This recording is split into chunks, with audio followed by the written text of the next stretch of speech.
What's up, everybody? Welcome to Super Retro, a nostalgic podcast about retro gaming, TV and film, pop culture, music, anything dope from the 80s and 90s. I'm your host, Tuck. That's your host, Will. Feels so good to be back, y'all. What is up? Little extended break, but we're back. Yeah, this is a long break, and it's my fault.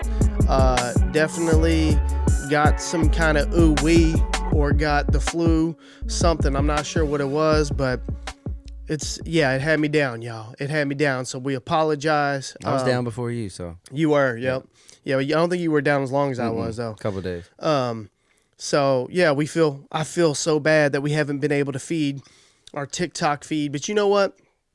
It's okay, because a lot, those videos that we have up have been able to breathe, you know what I'm saying? More people can discover them, and it's just good to see people still discovering it every day. So, you know, we're back though. We're back. We got a jam-packed show full of all kinds of dope nostalgia, but don't think we haven't been, doing our research and been in the lab preparing a new show for you guys. Before we get going, here's a new segment, Mailbag. Check it out. We got a package delivered from a company called Retro Clothing. All right. This company basically is if our podcast was like a clothing line. Yeah, if we went another direction. Like a real clothing line, I could see it being very similar to this. They find stuff from the 80s and 90s and just dope nostalgia from back in the day and turn it into clothing. You know, for instance, there's some shoes that are in a scene of The Simpsons where they said, you know what? We're going to make those shoes a reality. And they made these damn shoes from a Simpson episode, which is dope.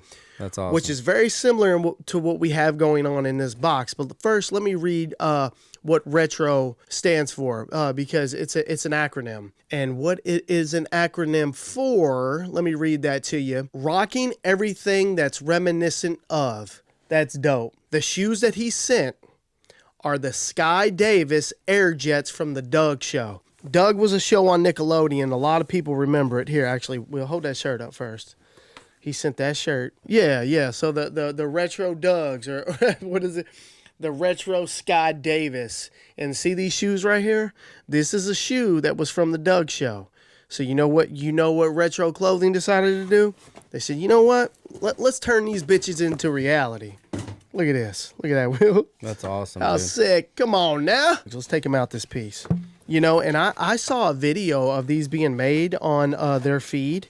Man, bro, making shoes is crazy. Yeah, they look well made, man. They're well made. Yeah, that's a fucking shoe, bro. Like, that is a shoe. Like, I would think, like, they would take shortcuts, but this feels like a real shoe, man. Yeah, I mean, look at the tongue. Oh, there's no shortcuts here. That's real, bro. I was watching them make this shit. Go check them out, Retro Clothing on Instagram. Shout out to Retro Corey. That's actually who sent them to us. We appreciate you, big dog. So, yeah, that's the mailbag. We appreciate y'all. I'll be rocking these, man. I'll rock these on the next episode for sure. All right, let's get right into the show, y'all. Aladdin's Castle. You remember Aladdin's Castle? How could you forget Aladdin's Castle? I don't think I'd get to go there as much as I'd want to. Really? Yeah. Yeah, well, I was thinking about it. I feel like most people's experience with arcades probably is Aladdin's Castle. You know, I'm lucky in the sense that I got to experience a lot of like hole in the wall, dark and dingy, smoke filled pool tables in the arcade, jukebox and shit. That's where I was mostly. Yeah, I didn't get to go to like the like awesome spots. Right. Well, you know, Aladdin's Castle was a family approach to arcades. It is ultimately what it was. You know, they were trying to create an environment to where the whole family could come to. And I feel like they did accomplish that. But I just wanted to get into a few facts about Aladdin's Castle because I started looking into it, you know. And, dude, I remember going to the mall. Every time I ever went to the mall, even if I didn't have the money as a kid or something, I had to go into Aladdin's Castle and walk around that bitch. Yeah, that's the only time I got to go. And like, yeah, I might have been like shopping or something with my parents, and that we wasn't there to play Right. So I would maybe get to go in and play like 1 or 2 and leave. Right. And the way that it worked for my mother and I is she would take me there and be like, "Don't leave. I'll be back. I'll be back." And she would go shop. In a different time. Yeah, for Now you could never do that. A couple hours and leave my ass in the arcade, and I loved every second of it. She'd give me just a couple dollars. I'd be out of money as soon as she left. Like, I could see her still leaving, and I'm out of quarters. Yeah. I'm like, bruh, what's going on here? But it didn't matter. What you would do, you know what you would do? You'd sit there and watch other people play video games. This was like Twitch before Twitch. Yeah, you literally, you watched people play, and it was just as cool as just playing. Yeah, 100%. And that's funny, I just said it. If you think about it, this was Twitch before Twitch. This was watching people live stream and play live gaming before, and I used to, when Twitch streaming was a thing at first, I'd be like, that's so weird. Who watches people? Who the hell would watch this? Well, you know what? Let me rewind about 30 years, and there was my ass. And you could learn shit by watching other people play. 100%. Like, oh, you got past that part. That's wild to think about. Yeah. But I just want to hit y'all with some random facts about Aladdin's Castle, because I started reading about it. I was like, damn, every time we start researching shit, we end up finding out stuff that I had no idea about. Because why would you ever look? Why would you ever look into Aladdin's Castle? Why would I know anything about it? But I did it for you. We did it for you. So let's check it out. So the first Aladdin's Castle, when do you think that opened up? 1969. Bro, there weren't even arcade cabinets in 1969. It was at the Dixie Square Mall in Harvey, Illinois. And what it consisted of, pinball machines. I was going to say pinball. Pinball machines and other other gaming machines. There was like slot machines. Was that Tato? Shit like that. Taito? Yeah, stuff like that. Like some family fun games. Make the ball land in this hole or something. Yeah. Shit like that. In 1974, Bally Manufacturing purchased it. And at the time... People, right? Huh? Pinball maker? Yeah, the pinball maker. So think about it. In 1974, Bally Manufacture purchased them. Now, at the time, they were the biggest manufacturer of pinball machines. So, bro, that's a genius move if you think about it.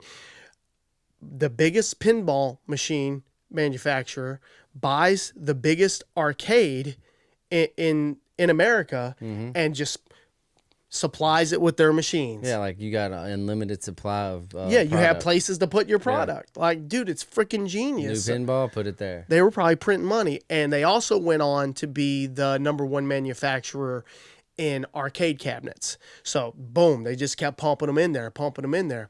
And this surprised me. The peak of Aladdin's Castle and really arcades in general, if you were to ask me, I'd say, I don't know, 1989 or something, 1990, right as home gaming systems were really catching on. We were at the end. That's right. 1983, there were 450 Aladdin's Castle locations. The gaming crash of 1983 led to the closing of 46 locations in 1984 and 88 in 1985. Yeah, you got to think, people, once they didn't have to go there, if you could start playing at home. That video game crash, though, the Atari video game crash of 1983 with the whole ET and all of that stuff, people really started to back off from video games for a little stretch. Yeah. They were like, nah, I don't know about this. This isn't what it used to be. It's not as fun, this and that. But you know what? They prevailed. Namco ended up purchasing them in 1993. Yes, that Namco, the video game developer on the NES and the Super Nintendo and all that stuff. Here's the thing. The last Aladdin's Castle, when do you think it... No clue. Closed in March of 2001 in Quincy, Illinois, which is funny because the first Aladdin's Castle was in Illinois, and then the very last one was in Quincy, Illinois, March of 2001. They shut the doors, but damn, who knew that there was still one open? Didn't. I mean, it's crazy they born and died in the same state. I know. When I think of Aladdin's Castle, bro, I think of the sounds. I think of the smell. Yep. I think of the coins. And, the real hardcores will remember the velvet Aladdin's Castle bag that held the coins in it, the carpet. Yeah, I remember that. There was a very specific carpet that they had in there, or at least the ones that I'm familiar with. They always had all the classics. Yeah. If there was a classic game that, like, you know, broke through and became a massive hit, it was always there. They It definitely never had it. but even after the fact, they made space for it. They kept it. And they always had the new shit. Mm-hmm. The newest games, they had everything. Every game that dropped, all the Street Fighters, all the Mortal Kombats in the 90s, they had all of that shit. That's what I think of when I think of Aladdin's Castle. Like it was you would go to like those little shops where they'd have or like a bar or something or a putt. Pizza Hut. Yeah, like I'd go to a putt place and they had like 5 or 6. Right. Like, and I felt like that was an arcade. You know what I mean? But like that to me was like a professional, over the top. Yep. Like these people weren't playing around. Yeah, that's like right. they were trying to be the premier arcade. You know what I mean? And yeah, it was almost too much. I didn't know where to spend my quarters, and then I'd pick a game that was terrible. Dude, and have you been to like these arcades today, like a Dave and Buster's or a this shit is trash, bro. Like 85% of the games that I don't even want to play. And it's not even that; it's just big LED screens. Yeah. Or you got to sit down and play a drive or arcades today are trash. 100% trash. I take my son and I don't even want to play it. Yeah, like, and it's all you get tokens. I mean, you get tickets to go get a fucking, you know, a little monster that's on your thumb or a piece of candy that you just spent $700 on, and you have like a fucking, you know, a bouncy ball to show like, for it. You play 25 games and you get like a little stupid prize. Yeah. I'm like, and think about like when we did it, I spent money and didn't get shit. Yeah, no. All I got was the enjoyment of that game. Right, that's because that's all you needed. Yeah, like there was no prize. The prize was me playing that game. That's 100%. You know what I mean? Now they're like coaxing you into getting something else. I know, it's like the game's do not good enough. on these games and we'll get you something else. Yeah. I was just happy to have a high score and leave. Dude, that's what it was all about, was that high score. Yeah. Get the fuck out of here with that. Let's see if I missed it. And do you know how bad it hurt back when you were a child to fucking lose a coin? Oh, yeah. A token? Because, you know, you didn't have a lot back then. No, that was a limited supply. If you got a $5 bill from your mom or your dad, it was like Christmas. Yeah, and like if you put a quarter in or whatever, a token, and then it took it, and then you're like, I'm going to give it another shot. Yep. And then it took another one. It ruined your day. You were ruined. If you had 2 quarters, if you got 2 quarters taken from one machine, bruh, that in your mind, you look at that machine and be like, I'm never coming You back. just stare at it. Yeah, damn near cry. I'm never coming to this machine again. Yeah, you fucking hit it. Yeah, oh, dude, 100%. Have somebody Press say that something fucking to you. button 100 times. 100 times. Look, hey, go get Right the there. attendant. Hit those.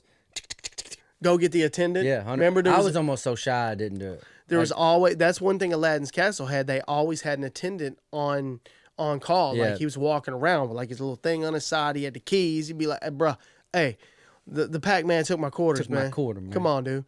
And that's hilarious. They reimburse you. Let me get in there and they get it out. Yeah. But hey, Aladdin's Castle, man. Come Classic on. place, we dude. all have experiences Aladdin's Castle. I know we do. Even if you didn't play any games, you walked in it, you walked around. Man. Loved Aladdin's Castle. Even though it wasn't like my go-to arcade, I'm just happy that it existed. Yeah, I think it could come back.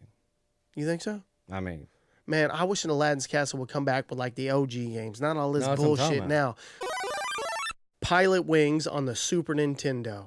Fun ass game right here. That's all I can say. It's one of those games that you pop in and you're just taken back and you're like, yo, I remember this game. This shit is fun.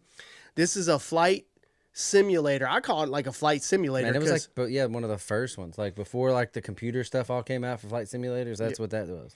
Dude, in comparison to fucking Top Gun on the NES, Night and day. This thing is like playing Nintendo Switch or something. Yeah, like you went to the future and played the 64 or something. Yeah, no shit, man. The plot of the game is just to get your pilot license. Yeah, your certificate. And you have to do a bunch of challenges to get your license. Yeah. And you have to fly a plane, you have to land it, you have to skydive, which is hard as fuck. Will was just, bro, you were good at, I think if we both combined our shit, we could get it. Yeah, I can fly this plane now. Yeah, I can skydive. Will can skydive, and then there's rocket or something. And then there's a rocket belt is what they call it. I like the fact that you get those, like if it was just flying, I don't think I'd like it. No, you get to do like, I like that they mixed it up. Yeah, I think it gave you different options. So not only do you skydive through the rings, you you get to parachute and you get to land. And landing is fun. Just a fun game. You know, I found this out playing Nintendo and Super Nintendo games, going back and playing them again. There's just some that will forever be fun. Yeah, so sometimes they nail it. They nail the concept of fun. They really do. And I'm about to get a little nerdy on you guys. There is, let me read it to you because I definitely couldn't. This isn't off the top of the dome. So the developers, to increase the realism of the game's flight simulation, the developers extensively utilized the Super Nintendo's Mode 7 capability, which mimics 3D graphics by rotating and scaling flat objects.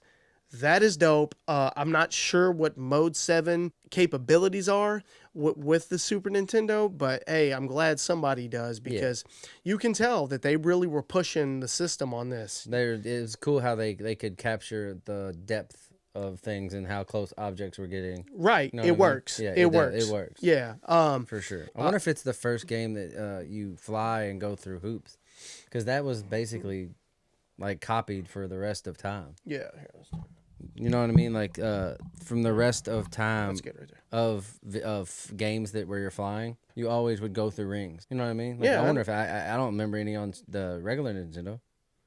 Yeah, I can't say that I do either. I feel like they probably didn't have the capability to do it. When I talk to people about collecting and stuff, I can't tell you how many times people have asked me about this game. Oh man, hey, you remember Pilotwings? Mm-hmm. So many people have asked me about it, specifically people that aren't big collectors or aren't big retro players. Yeah, they remember this game. It was a common game. Yeah, they remember this shit. Landing the plane on this, fun as hell. Bro, when it crashes, is hilarious. Will was like, that looks nothing like a plane. Bro, it just looks like a little long blob that just crunk. It looks like two hot dogs. Yeah. It looks like two broken, burnt hot dogs. It just plunks. Yeah, it's pretty funny. So yeah, Pilotwings. Good game. Been meaning to cover it. Fun for the whole family.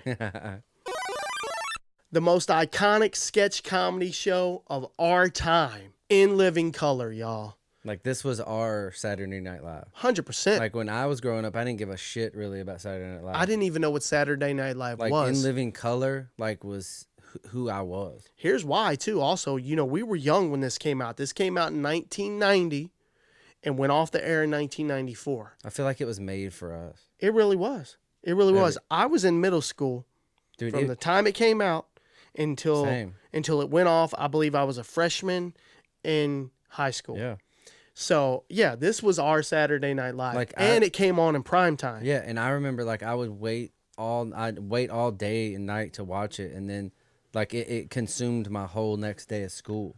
Literally. Like, I'm talking about, like, we would sit there and talk about whatever crazy sketch happened and reenact it with each other, and, like, I would be doing a dude like Fire Marshal Bill, or somebody would be doing Anton the Bomb. Like, we were literally in class, like, and I'm sure teachers were like, "What is going on?" Like, because we were literally have our own sketches of what happened last night. But dude, did you see? Like, it would consume our whole school, our day. I'm so happy you said that, because that's exactly my experience. Me too. Every dude in school, like every dude in my class, we would sit there and, like, somebody would have a favorite, you would have a favorite, and, like, some people were really good at certain dudes. Like, so funny, bro. Like, it was.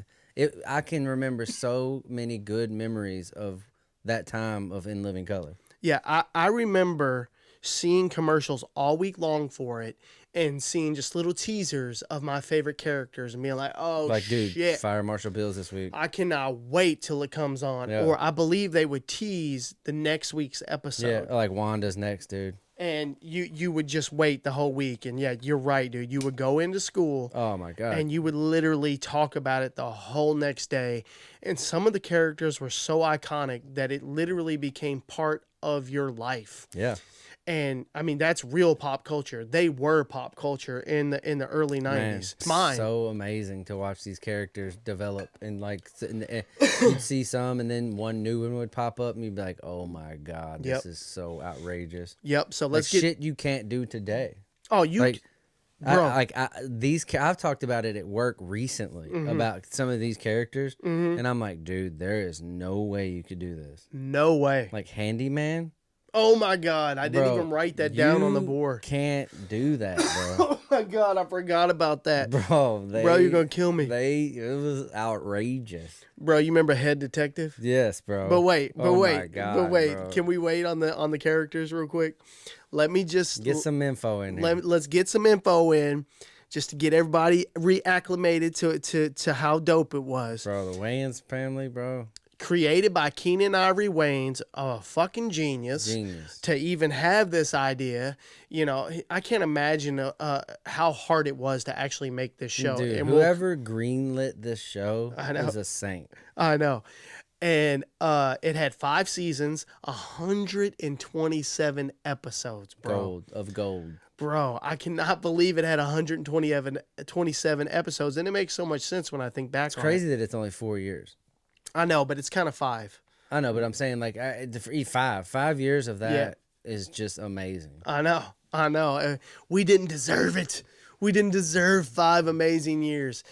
And Keenan Ivory Wayans, it was a family affair, y'all. He had Damon, Marlon, Kim, and Sean. He brought his whole family, all his siblings in on this with him. All of those were really talented. Oh, every single one of them. I can think of great skits from each one of them. From every single one of them. And we have to talk about how it spawned the epic careers of one Jim Carrey and one Jamie Foxx. Jim Carrey just was like a shot out of a cannon.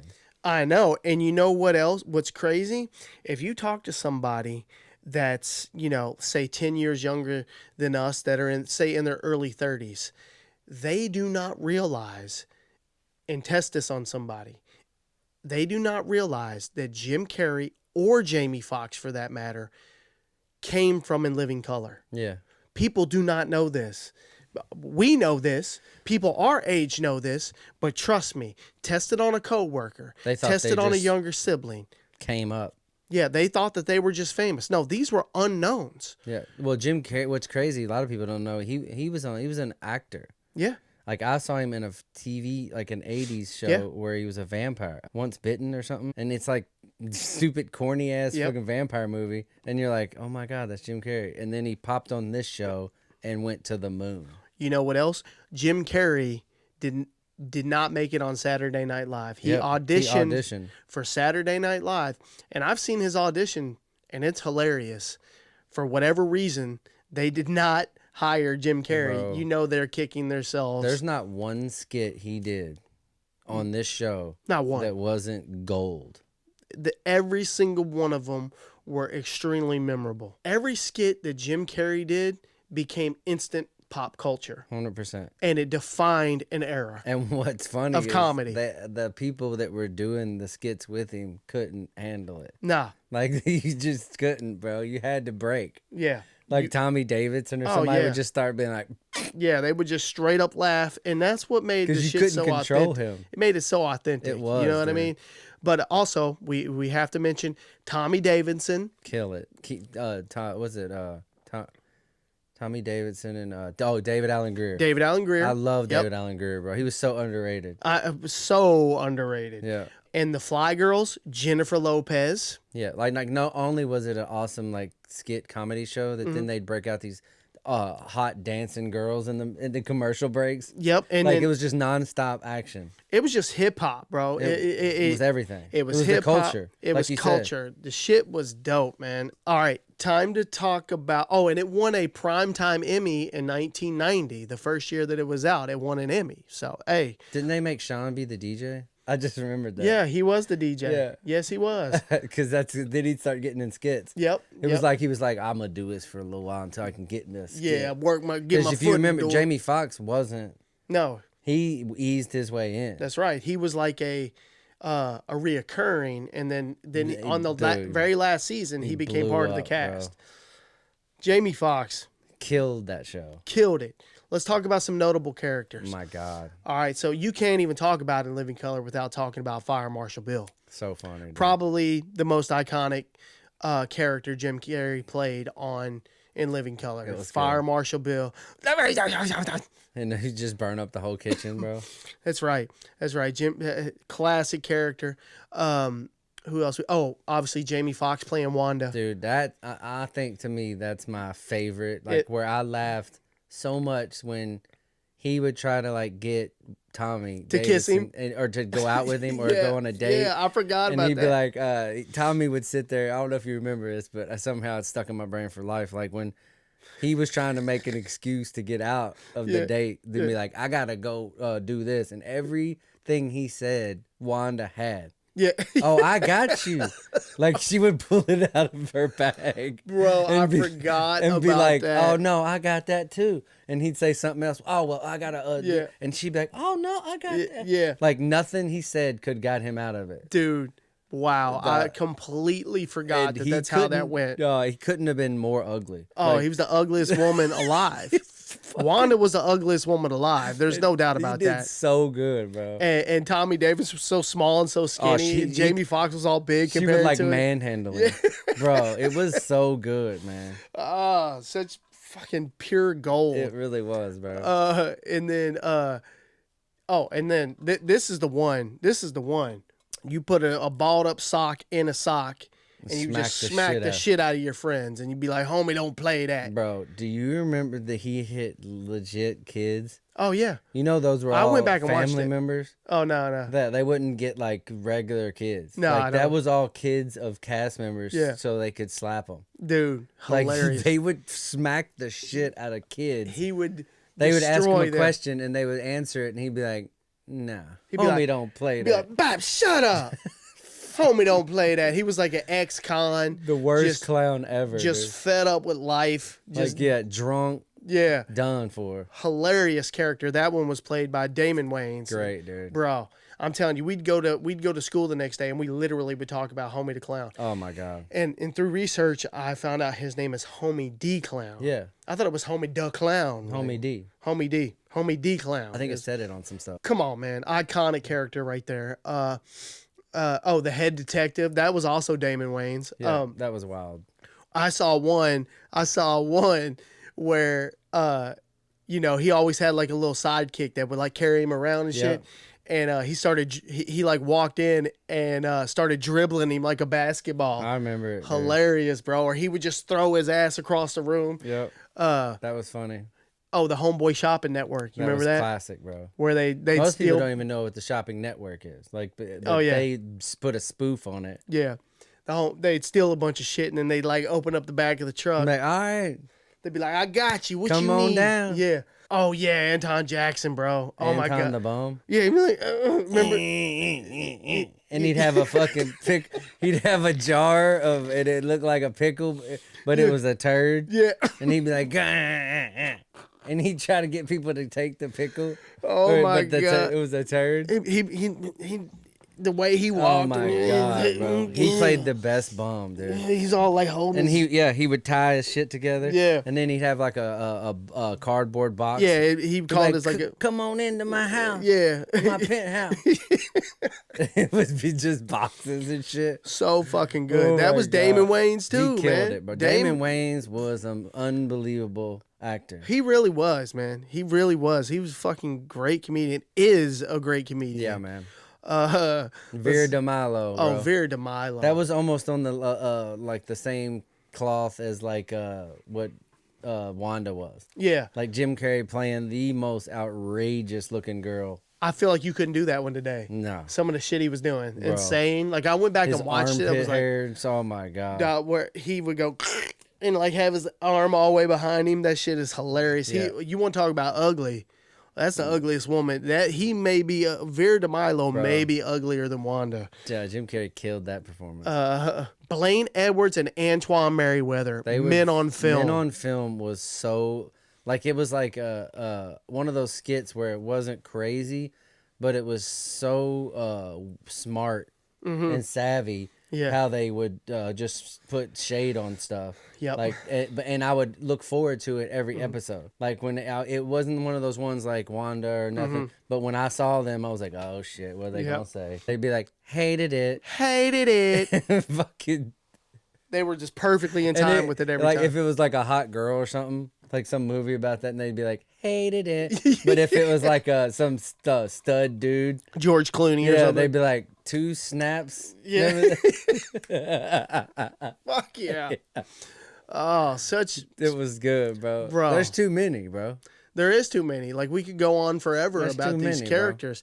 And here's the thing. You know, you see a show like In Living Color. We're having fun talking about it. You're like, they should bring that back. Yeah, I didn't know this. So. They should bring it back. Well, guess what? In 2012, they shot multiple pilot episodes, and it was set to air on Fox. But in January of 2013, Fox and Keenan Ivory Wayans came out and said that the show was not sustainable. I'm not exactly sure what that means, but I think it like what we were talking about before we got to going with this episode is like how I think like there was two. I don't think you could carry on like how Saturday Night Live does. Yeah. Because I guess they have lulls too in the talent. Yeah. But like this, I think that was too good. Yeah, I feel like they caught lightning in a bottle. That's what I'm saying. And that talent is what made with the ones in 2012, I'm sure it wasn't the same people. Yeah, in 2012, it was all new cast members. Which is like, there's no way. Like, this show made legends, bro. They might have had one season. Yeah. Good. But I don't think they would have. I don't know, man. I just don't think. Like you said, I don't think they could have created lightning in the bottle twice. Yeah, it's kind of like the Chappelle show, how he went away. He was like, I can't outdo that. Or even like, you know, one of those classic movies, like, for instance, like Anchorman or something, you know. And they tried to do Anchorman 2. They tried like Garbage. 15, 20 years later make Anchorman 2, and the shit was trash. Yeah, you know? I agree with them, though. I don't think you could have. Yeah, so, I mean, I guess I get it. It makes sense, but damn. You know, they killed it, man. It sucks. The name, everything about it, the whole format, like you said, every aspect of that show was perfect. All right, In Living Color, y'all. Share your memories. I know we missed some characters. Who's your favorite characters? Yes, who's your favorite Skits, characters? Like shit that happened, man. There's so much. You know, when I was going back and watching like the best of for it, and bro, it had me rolling. It's just as funny today as it was then. Earthworm Jim on the Super Nintendo, also released on the Sega Genesis, released in 1994. I love this game. Okay, it's a real love-hate relationship with Earthworm Jim. Because it's hard. It's hard as fuck. So hard, in fact, that admittedly, this is one of those games where I don't think I ever, as a kid, beat the first level. Just admittedly, but here's the thing. The first level is so long, I mean, it feels like you're playing a whole game. Yeah, like you didn't stop playing. You don't stop playing the first level. Yeah. It's so long and so hard, and you die so many times. This is as a child. But you keep coming back for more.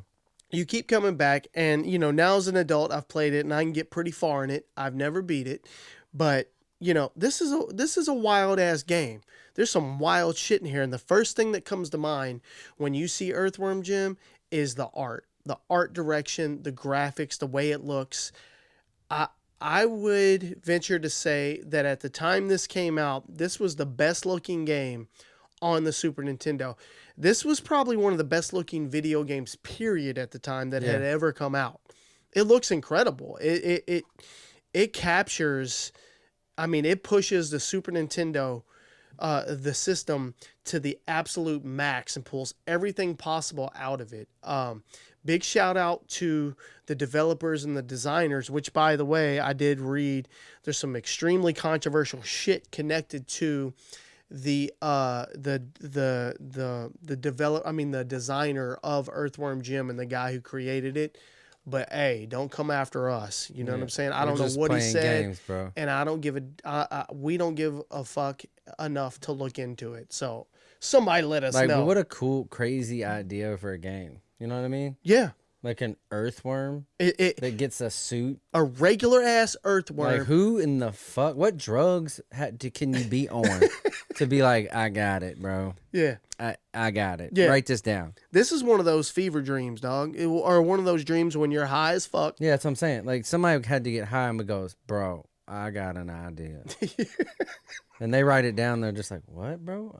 Earthworm? Yeah, it's on the same level as the Teenage Mutant Ninja Turtles. Or Bad Fur. Like, what? Yeah. Bro? What? Yeah. Are you serious? The whole plot of this game is a super suit literally falls out of the sky and turns a regular ass earthworm into like this amazing superhero earthworm that can like Do anything. do all this wild superhero Like, shit. come on, bro. Who?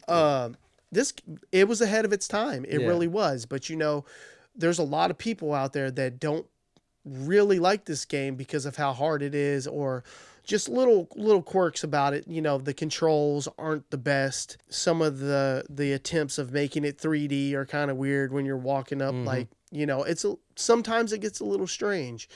Definitely a cult classic, but hard and frustrating as fuck. That's universally understood. Bro, the soundtrack, the music on this thing, absolutely bangs. All right. So I didn't even really look into who did the soundtrack, but whoever did the soundtrack on this, bro, you were dialed in. They made toys, comics, cartoons. They tried to make Earthworm Jim this massive, pop culture, merchandise. Yeah, it had like a little dynasty. You know what I mean? Yeah, they tried to make it a dynasty. It was a franchise. Yeah, but I feel like it fell short. Yeah. I feel like it doesn't hold a real spot in a lot of people's hearts, or in pop culture in general. For me, it does, because I got this game when I was a kid and I played the hell out of it. But if you don't have any nostalgia for this game, a lot of people are quick to dismiss it or act like it never even existed. How many were there? I know there were two. Was and two on the there was Super another Nintendo, one. or was it on 64? No, 2 was on the Super Nintendo. So we both actually have it. of their lifespans. Yep. Was the Super NES. Right, and no, there was an Earthworm Jim 64 as well. Okay. Yeah. And there was a big re-release of it on one of the like Xbox or something, one of those. But like I said, there was some controversy surrounding the creator, and they pulled it. Entertainment. And they pulled it because of this controversy that I don't know about. Their logo is fire. Oh, but no. The plot is literally the suit falls out of the sky onto the worm, and his whole goal for the whole video game, this is hilarious, is to find Princess What's-Her-Face.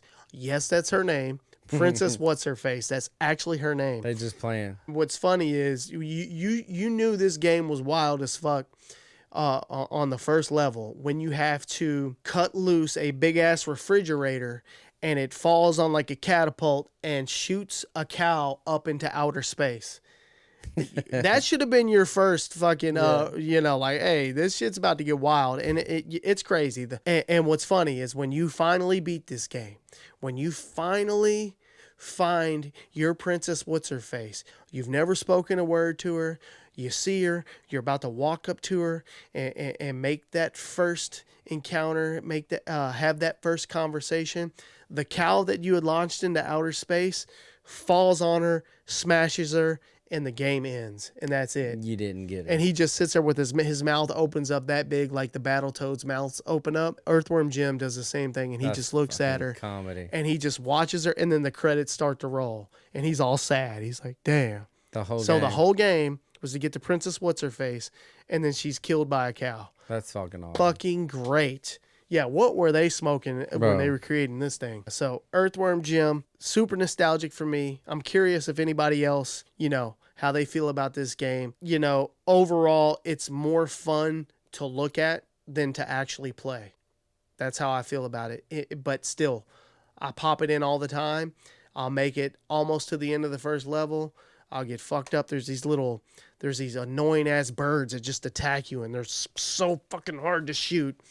And then there's like these dogs. If you get anywhere near these dogs, they fuck you up. Like, I mean, rah! What a funny game, though. Man. Yeah, just all kinds of wild shit in this game. And I can appreciate it. Yeah, I'm glad it was made. Yes, glad this exists. The one and only legend from 90 miles up the road here in Lexington, Kentucky, Ernest P. Worrell. Man. Or we should say Jim Varney. But to me, it's always Ernest P. He don't need any other name than Ernest. I know, but you got to throw the P in there. I know, just but I'm for saying, respect. how, you know what I mean? Like, you could say Ernest, and people are like, name another Ernest. I'll wait. Straight up. Like, ain't no other Ernest. Like, that matters anyway. To me, like, growing up, I don't know if it's local or what, but I mean, I know he was big everywhere. But like from here, I always remember Ernest. He was a part of my childhood. And it's wild when I did a little bit of research on him. He's from Lexington, Kentucky. We're in Louisville, Kentucky. He was right down the road. It was local. It started off as commercials. Yeah, like I remember being in like convenience store type commercials where he'd be in there and saying stuff like, and then next thing I know, he's like fucking saving Christmas. You know what I mean? Yeah, I think his first one was Ernest Goes to Camp. Ernest Goes to Camp was the first one. It was awesome. Bro, such a good flick. Like he was so animated. Like he was almost like Jim Carrey before Jim Carrey. That's right. And you know what? When I was thinking about Ernest, I was like, you know what? I feel like Ernest was my dad. You know, all in a way, in the absence of having a father, Ernest filled that void. In a way, he was a male figure that I looked up to. He made me laugh. A lot of times he was teaching you how to do shit. He actually had a show called Hey Vern, It's Ernest that came on. I remember it. That came on the Saturday morning cartoons. Know what I mean, Vern? Yeah, know what I mean, Vern? And it was so dope how he was always talking. It's like he was always talking to Vern. And Vern was never there. And Vern was never there. Yeah, he was like behind. You were Vern. Yeah, you were behind the camera. You were Vern. Yeah. You know what I mean? You know what I mean, Vern? And if he wasn't like a father figure to people, he was more like an uncle. Like Yeah. everyone had an uncle. You had a Vern, bro. Or you had an Ernest. Yeah, everyone had an Ernest. That's so funny because I felt the same way. Yeah, you know what I mean? It's like seeing Ernest P brought great comfort to me. Me too. And then like he got famous in a time where it was almost impossible to get famous. Mm-hmm. You know what I mean? Yep. Like to me, he was like one of those guys. Like back then, you didn't get famous. Mm-hmm. Like you didn't just pop up. Yeah. Out of nowhere. Yeah. Like you had to do certain shit to. It was like you had to go through hoops. Right. And somehow it was like he was a reality star. Right. Before it was even a thing. Yep. You know what I mean? Yeah, I know exactly. Like what you're because then next thing you know, he's in legit movies. Yeah. Like I could go to Blockbuster and there was Ernest movies coming out. Ernest Saves Christmas. Yeah. Ernest Goes to Jail. Ernest Scared Stupid. And obviously we talked about Ernest Goes to Camp.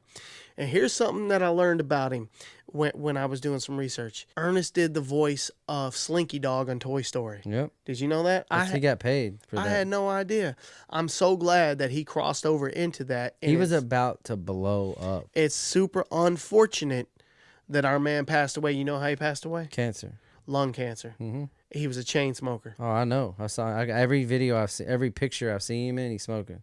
Apparently, it was known on all the sets he worked on how much of a chain smoker he was. And if you think about Ernest P, think about him in the 80s. Bro, he was... That's why I keep calling him a father figure or an uncle. All the fathers and all the uncles in the 80s were just 100%. Blowing big cigarettes. Nonstop. Okay? Nonstop. So Ernest P was right there with him, and he just couldn't shake it. And it got him, y'all. I went some deep dives on Ernest just because I wanted to Yeah. know more about him as an adult. Like even before we talked, like had this podcast, like I would look at him and be like, I want to know. Because when I became an adult, I still had this fondness for him. Yeah. And I was like, I want to know everything about him. So I would just deep dive on him about how it went. And like, do you know he bought a DeLorean? No. He was rolling in a DeLorean that he bought. Damn. Chilling. That's awesome. With dope ass seats.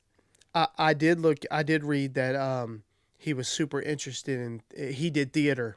Yeah. He started in theater in Lexington. Which is totally crazy. Yeah. Yeah. You would never think it looking at that dude. And he actually did some serious movies too. Honestly, I think if this guy stays alive, he becomes one of the greatest. Like I think everyone would know him. Mm-hmm. You know what I mean? Like I think his range would have been way different than it was now. Like I think he really could have done some stuff. You compared him to Jim Carrey early on. He was really like physical. And like his mannerisms and his like quirks were so funny. He made you laugh without saying anything. You know what I mean? Like he'd be like, "Ew." Yeah, and he was really good at talking to the camera and just holding a conversation with nobody. That's hard, bro. It's hard. There's no one to work with. That's got to be the hardest. You're sitting there relying on all of you. Mm-hmm. There's no banter. Like, you're creating the banter in your Vern head. Vern didn't talk back. You know what I mean? Like never. So like what an actor, dude. I really wish he would have stayed. Like got to see more of his life. So R.I.P. Jim Varney, aka Ernest P. Worrell. Ernest P. Worrell, my dad. You know what I mean, Vern? All right, y'all, super retro news of the week just came across the news desk. I've always wanted to say that. Walt Disney Imagineering introduces the Holotile, a groundbreaking omnidirectional VR technology. Bro, when I saw Walt Disney, I was like, what the fuck? I know. I can't believe they're even like in on that shit. They just jumped in the game. They said, you know what? Yeah, like Facebook and all these people are doing the VR and stuff, and everybody Oculus, and they were like, hold up, we here now. Yeah, Walt Disney's here now. We with you. So what it is it is a tile that and I'll show the video. It's a tile where Pretty much like that, just like our tile on the ground here, that you can walk on in place, but it feels like you're walking. We both like the Ready Player One. Yeah. You know, I read both books, and like I'm deep in the VR and what it could be. And when I saw that, I was like, damn, that's not what I expected it to be. Like, I expected the omnidirectional like treadmill like to be something like a big looking treadmill type thing that goes any direction, where you're in like a harness and you're moving. Like, this is nothing. Like, you can lay this motherfucker down right here.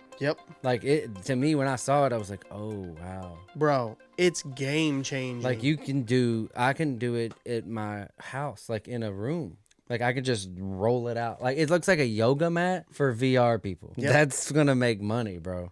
And you literally can go any direction. You can run, you can walk. So just think about it. If you've ever put a VR headset on, dude, think about the limitations that it has. Yeah, like, we've been pretty big into VR since it came out. I've tried to get every headset that I've ever could.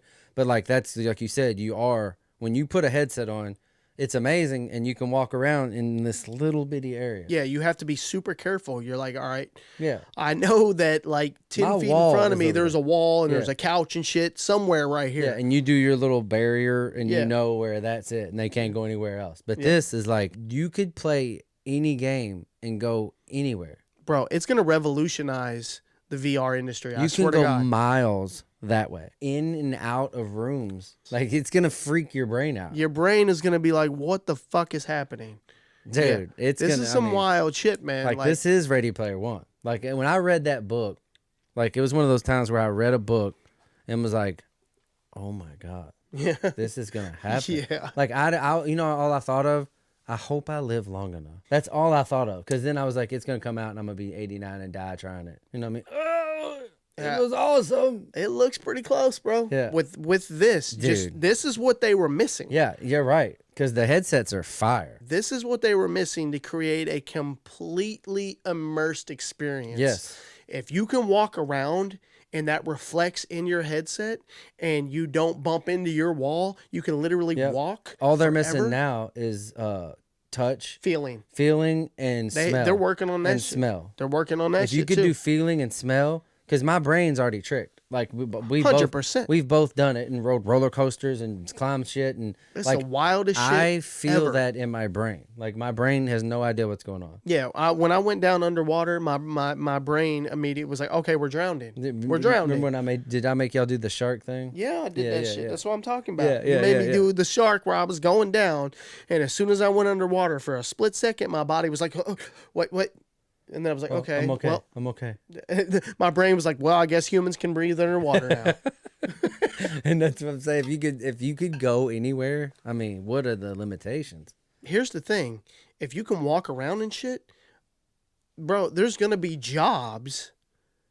Yeah, I'll be able to meet you there. There's going to be jobs. Like, think about, of like, let's say sightseeing is a thing. Like, oh, hey, I'm your tour guide. Like, yeah, I'm your tour guide. Follow me, and you fucking follow them, and you walk through this fucking thing. Instead of like me logging in and like meeting you like in like out of nowhere. Yeah, like, I'll have to come to you. Yeah, I'll be over there talk. Yeah, like I'm gonna be in they'll have a town. Yeah, like what were we? What's that? Teleporting. Like, this is gonna be teleporting.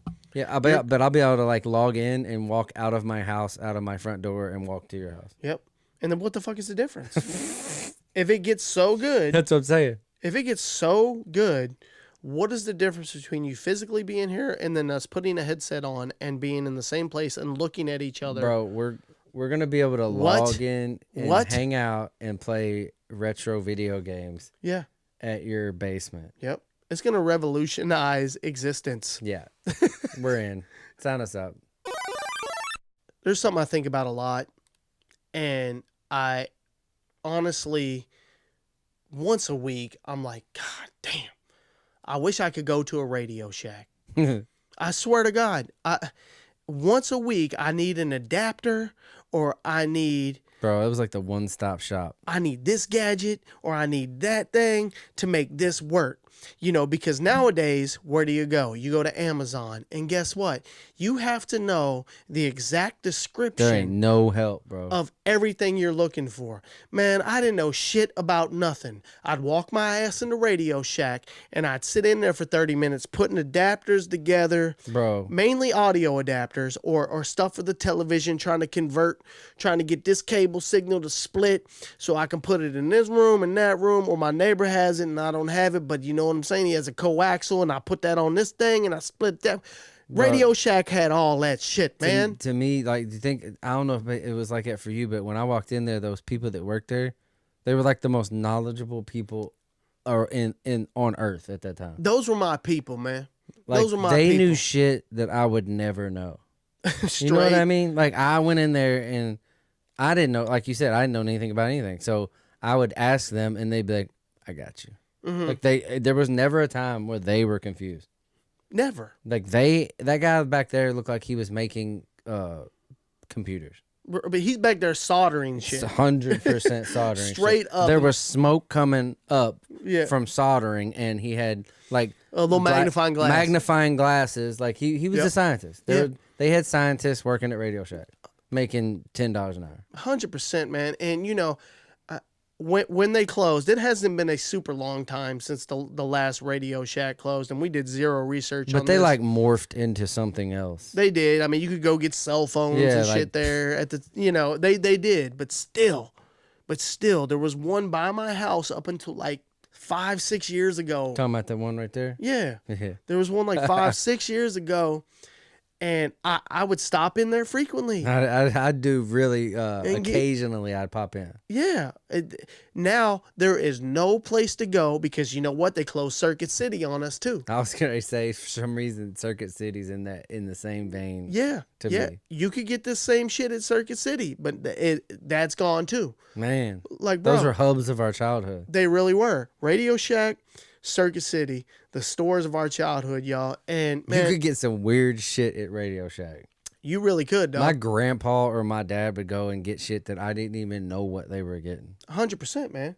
There has to be a market for this stuff. There still has to be a market for it because now you try to go to Best Buy and get any of this shit. Good luck. They have nothing, bro. They have nothing. They have only new adapters and shit, like for HDMI to this. Bro, if you need any old school shit, you're fucked. You got to know exactly what it's called. You have to get on Amazon and order it. Or go to some retro type gaming store that there's very few of. Yep. And there's also some like radio like that actually work on electronics, those type of stores. Yeah. But it's not the same, man. No, we miss you, Radio Shack. R.I.P. Radio Shack. Come back, man. You know, just like the old school Pizza Huts, just like the Circuit Cities, all these stores, man, they're gone, y'all. They're gone. Never to be seen again. Damn. R.I.P. Radio Shack. You don't know when it was the last time you were in there. Yeah, that whole thing. One time you walked out of a Radio Shack. Or Circuit City and went to the little radio spot with the speakers. Oh, my God. I can't believe you said that, Will. It's exactly the only note on Circuit City that I have. Bro. I'd walk into Circuit City, and I would beeline it right for the radios. And I'd go over there, and it was always the big boom box systems, and they were always so expensive, and I never got to buy one. But you better believe I walked over there, and I fucked with every single one of them like I was going to. And we left that day and never came back. Never came back, dog. And they had. Then I would pop over to the big speaker section where you can hit the buttons and change the speakers and just you leave that bitch banging. You have the whole section banging. Yeah. Employees looking at you. No, they'd come over and be like, "You need any help?" Yeah. Like, no, I can't buy anything. No, I'm good. I can't afford any of this shit. I can't buy anything. I'm poor, but you know what? Hey, nice speakers. Yeah, my car has a tape deck. Do you remember like my whole childhood? like I watched TV. I'm just like everybody did. You know what I mean? Everybody watched it. Yeah. And like the only way you knew what was coming on was a little piece of paper that you got out of the newspaper each week. Like you would get like there's a comic section. You'd get the comics, look at them, but there was a TV guide section. Where you would take it out of the newspaper and fold it up and put it on a coffee table, like some kind of little tray. Like this is how it was at my family. And we would fold it up, put it on there, and just walk away. And everyone in the family knew that the only way to know or to even care what was coming on, like when's Murder, She Wrote come on? And you know what I mean? Somebody'd go look, when's Golden Girls? And you'd look on there and be like, 8 o'clock. And then you'd plan your day around that fucking little piece of paper. Oh, I remember it well, bro. Like, you know what I mean? That was the begin for me. I know they had books that were like TV guides, but for me, man, it was this little newspaper, gray with black writing that would show you everything all the week. It was like, the TV schedule. Yeah, the TV schedule of your life was this little paper sitting on your coffee table. 100%. And you could be like, oh, this comes on Wednesday. Like, or it'd be like, oh my God. Each day listed. Friday. Little columns. Oh my God. And like, if you missed that shit, good luck. Like, and you know what though? If you really looked at it, a lot of times it would even show when the rerun came on. Oh yeah, but sometimes there wasn't one. Oh yeah, no. Yeah. Like you might have 2 opportunities, but if you missed one, sometimes you wasn't watching. You would align that up with your VCR tape. You know what I mean? You'd be like, all right, at 8 o'clock. Oh, I got to tape it. That new Simpsons is coming out. You know what I'm saying? This is when the Simpsons was hot back then. You'd be like, I'm gonna tape it. You put it in the VCR. You'd be ready for it. Boom. You could even set your VCR up. Start recording at 8 p.m. Program that bitch to record at 8 p.m. and you just make sure you have the TV on. You'd be like 7:55. That's right. Just to not miss the beginning. Make sure you miss shit. Yeah, because I mean, dude, it was like a Bible of television. For sure. Like, and then I remember it morphed into a channel. You know what I mean? Oh yeah, yeah. Because then, like after a while, I mean that was years where we used that little TV guide, but then it would be a channel on the TV that would just scroll, and I remember sitting there, fucking 30 minutes, just like this. Yep. There it is. Yep. There it is. Yep. And because you couldn't move it. But no, you couldn't move. Like if it was on like 100, you're like, fuck, I gotta wait all the way. And you couldn't see what was coming on in like 5 hours. Or next day. Yeah, you just had to see the next few hours is what it showed you. Yeah. You had no control over it. No, now you can like do all kinds of shit. Now you can see anything forever. You can see like 7 days into the future. Yeah, you can tape it from then. Yeah. But like the way it started, like these people don't know that we were sitting there reading a paper. Yeah. Seeing when our favorite shows came on. I know. It was so cool. Kids today will never understand. Bro, you will never know what it was like to get that newspaper and pull out your TV guide. All right, y'all. That's the show. Thank you for tuning in, listening. As always. I hope that was some nostalgia for you. That was a good one, man. I feel good about this one. To me, all of that stuff we talked about was so much like in the feels of my childhood. You know what I mean? Like, yeah. That all hit. Yeah, I feel like we found a vein with that one. Yeah. Guys, we have all the social media popping. As always, our TikTok is doing great, and we are more than thankful for all of that action, all of the engagement. Thank you guys for that. Follow us there. Follow us on Instagram.